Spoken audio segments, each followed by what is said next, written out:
Eh bien bonjour à tous et bienvenue sur la chaîne, je suis heureux de vous retrouver aujourd'hui. Si tu débarques ici via une recherche sur l'impression 3D, sache que tu arrives sur la chaîne Tournoi Racing. En fait c'est une chaîne où normalement on a l'habitude de parler de mécanique.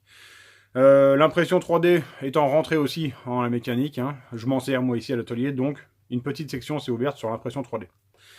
Alors, mon format habituel, j'essaie de sortir des vidéos vers 20 h, c'est ça, ou le journal télévisé. Le journal télévisé, c'est les mecs qui se tranchent la tête aux autres, les bombes, bref, les accidents. Bon.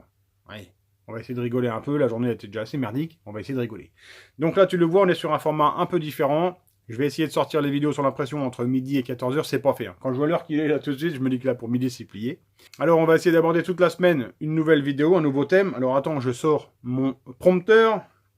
Tu vas le voir défiler ici sur la porte de placard derrière moi. De toute façon, je suis complètement dingue. En effet, je suis un malade. Donc, tu vois, débuter l'impression 3D. Que faire avec l'impression 3D? Le montage, le réglage de la machine. Choisir son slicer. En fait, le trancheur qui va nous servir à modifier le fichier 3D en dessin imprimable. Les filaments, la température, les différentes pannes et soucis qu'on peut rencontrer quand on est sur ce loisir, et débuter la modélisation. Dans ce loisir, oui, j'ai bien dit loisir, parce que l'impression 3D, c'est quand même avant tout un loisir. Il n'y en a pas beaucoup parmi nous qui allons faire évoluer la planète de manière significative. On va plus imprimer des petites figurines qui existent, et après, on va, pour ceux qui ont le plus envie de s'y mettre, faire un peu de modélisation. Mais oui, on va pas révolutionner le monde avec ça. Allez, on regarde un peu comment fonctionne une imprimante 3D. On voit ça après le classique jingle.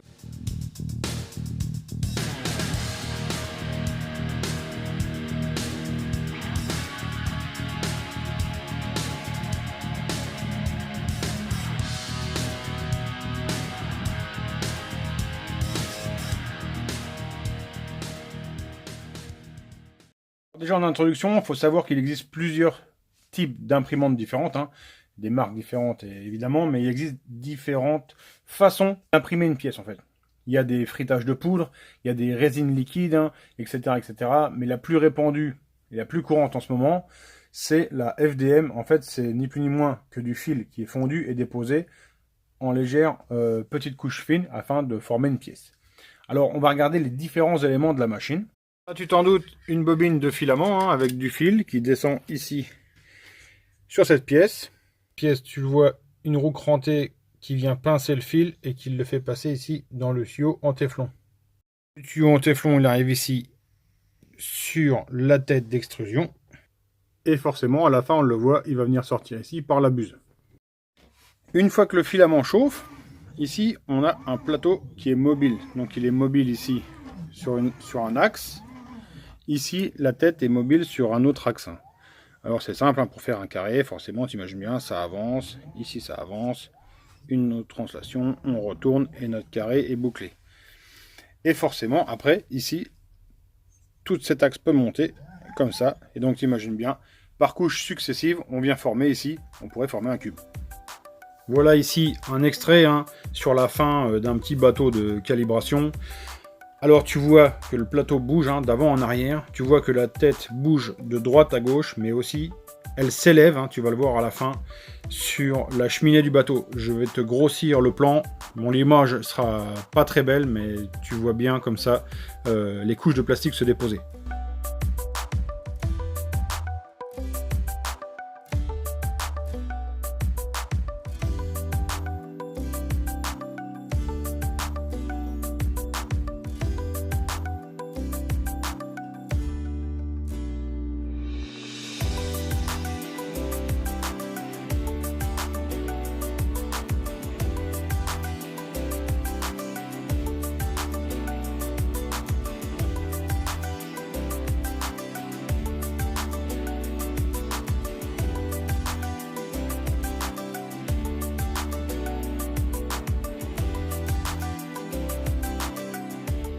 Alors une technologie qui paraît vraiment simpliste, et je ne vais pas dire qu'on arrive à des résultats diaboliques, mais quand même à vraiment des bons résultats. Ici, je prends pour exemple cette tête de mort un peu Halloween et rigolote, qui n'a franchement pas de défaut majeur, tu vois, c'est lisse, c'est propre. Ça fonctionne bien pour ce que c'est, franchement ça fonctionne bien. Ici, je te précise qu'on est sur une machine à 150 balles. Alors tu t'en doutes, hein, le principal souci sur l'impression 3D, ça va être celui-là, c'est qu'on va voir les strates en fait de passe de la tête. Et donc ça va pas être super lisse, ça va pas faire un beau rendu. Ici, tu vois, on voit presque pas les lignes. Pourquoi? Parce que tout à l'heure, sur le premier exemple, là, de cette pièce, on était sur des passes de 4 dixièmes d'épaisseur, alors que là, on est sur des passes de 2 dixièmes d'épaisseur. Pour te dire qu'on peut régler l'épaisseur de nos passes. Ici, tu le vois, des filaments différents qui donnent un aspect presque lisse. Pourquoi? Celui-là, admettons, il y a des paillettes dedans. D'autres filaments comme celui-ci, ils vont te donner un aspect lisse aussi. Pourquoi? Celui-là, à l'inverse, bah, il est tout mat. Donc, du coup, on voit presque pas les différentes couches de plastique. Pourquoi je fais ces vidéos-là, cette suite de vidéos? C'est parce que moi, tu vois, j'ai hésité longtemps avant de me lancer, parce que je me suis dit, comment ça fonctionne? Est-ce qu'il faut coder? Est-ce que c'est compliqué? Non, non. C'est super simple, en fait. Au tout départ, tu vas forcément imprimer des fichiers qui sont trouvables sur Internet. Il y en a une multitude, hein. Plein, plein, plein. Tu les télécharges, tu les mets dans un trancheur, hein, le slicer, on verra dans la semaine ce que c'est qu'un slicer. Et tu mets sur une carte SD, tu mets dans l'imprimante, tu appuies sur le bouton, et c'est parti. Alors après, les premières impressions vont pas être parfaites, tu vas avoir des petites imperfections, mais ça fait partie du jeu un peu, hein, le cheminement pour essayer de faire les impressions les plus propres possibles. Pour du loisir, il n'y a pas de problème, tu vas bouffer du temps. Mais tout ça pour te dire que franchement, c'est accessible vraiment au plus grand nombre. Impression 3D, qu'est-ce que ça coûte? Plus si cher que ça. Là, la machine, je te l'ai dit, 150 balles. Franchement, pour moi, c'est la meilleure imprimante pour franchir le pas. Et je suis pas le seul sur le coup à le dire, hein. C'est l'unanimité de tous ceux qui l'ont testé te le diront. Cette machine-là, elle est diabolique, quoi. Franchement, c'est une merveille. Je vais arrêter de l'encenser là. Le filament, tu trouves de tous les prix, mais je vais te dire une moyenne, on va dire c'est 20 € le kilo pour un filament assez bas de gamme. Et on va dire plutôt 40 € le kilo pour un filament luxe. Et après, il existe des filaments spéciaux, hein, des filaments carbone, etc. Là, après, on peut exploser les prix. Mais pour tout ce qui est loisir, s'amuser chez soi, à se faire des figurines, des machins, du filament basique, il y en existe une multitude, je ne vais pas donner de marque, mais il en existe plein. Ça, c'est pas cher. Et pour la consommation électrique, tu comptes en gros 1 € pour 24 heures, ça c'est cadeau. Les points importants à retenir, l'impression 3D, c'est accessible financièrement, on peut se payer maintenant. Et surtout, c'est accessible techniquement. C'est plus compliqué de faire une impression 3D. Ça, c'est vraiment les 2 points qu'il faut retenir sur cette courte vidéo. Dans la description, je vais te mettre le lien sur cette imprimante qui, comme je te disais, pour moi, l'imprimante d'entrée en matière d'impression 3D. Sache que sur cette imprimante, sur le lien, si tu cliques dessus, je ne touche pas de commission, hein, je te l'ai déjà dit.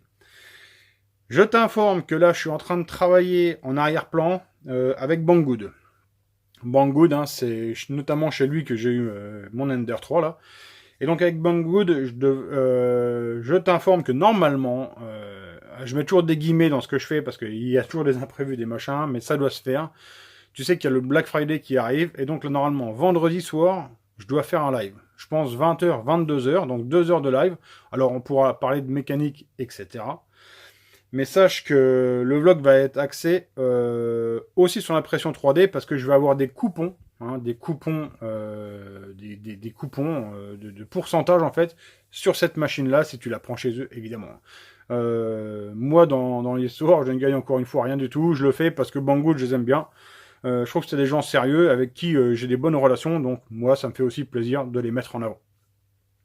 Voilà, donc on se retrouvera normalement tous les jours de la semaine, normalement vers midi. Hein. Là, tu vas voir le truc qui va sortir à 16h. Je vous souhaite de passer une bonne après-midi, une bonne soirée, et on se retrouve tout à l'heure pour le vlog de mécanique. À tout à l'heure, ciao.